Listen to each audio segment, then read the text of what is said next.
વસંત પંચમી નિમિત્તે આજે શામળાજી ખાતે વન વિભાગ દ્વારા પ્રકૃતિ મહોત્સવના કાર્યક્રમ હેઠળ આજે પર્વત પૂજાનો કાર્યક્રમ અહીંયા રાખેલો અને એ રીતે જે વન સંસ્કૃતિએ માનવ સંસ્કૃતિને જન્મ આપ્યો એ સંસ્કૃતિ પ્રત્યે અને એ વન વિભાગ પ્રત્યે વન પ્રત્યે આપણી જે આભારની લાગણી વ્યક્ત કરવા, કૃતજ્ઞતાની લાગણી વ્યક્ત કરવા માટે આજે પર્વત પૂજાનો કાર્યક્રમ રાખેલો. આ જે પર્વતોને બચાવવાનું કામ જો કોઈએ કર્યું હોય તો એ આપણી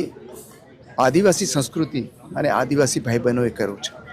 અને એને કારણે જ આજે પર્વતો આપણા હેરાભેરા છે અને સાથે સાથે વન્યજીવો પણ છે ત્યાં સુરક્ષિત રહ્યા છે. આપણે ગુજરાતની અંદર અહીંયા સહ્યાદ્રીથી શરૂ કરીને અરવલ્લીના પર્વતો અહીંયા આવેલા છે, ગીરના પર્વતો છે, બીજા નાના મોટા પર્વતો પણ છે. ત્યારે માનનીય મુખ્યમંત્રીશ્રીએ જે અરવલ્લી હારમાળા છે એ હરિયાણાથી શરૂ કરીને ગુજરાત સુધી 7 રાજ્યોમાં પથરાયેલી છે. એ 7 રાજ્યોની અંદર 1400 કિલોમીટર લાંબી અને 5 કિલોમીટર પહોળી એક ગ્રીન વોલ બનાવવાનું જે આયોજન કર્યું છે અને એના દ્વારા આ આદિવાસી સંસ્કૃતિ અને આપણી વન્ય જે સંપદા છે એને સાચવવાનું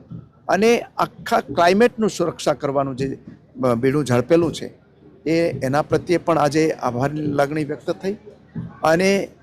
આ એક પેડ માં કે નામની સાથે બીજા જે વન વિભાગના અનેક કાર્યક્રમો મારફતે જે વન્ય વિસ્તારમાં રહેતા જે આપણા નાગરિકો છે, આદિવાસી ભાઈ બહેનો છે,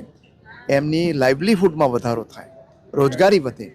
અને વન્ય સુરક્ષિત રહે એ માટેના કાર્યક્રમોની પણ બધાની વચ્ચે ચર્ચાઓ થઈ છે.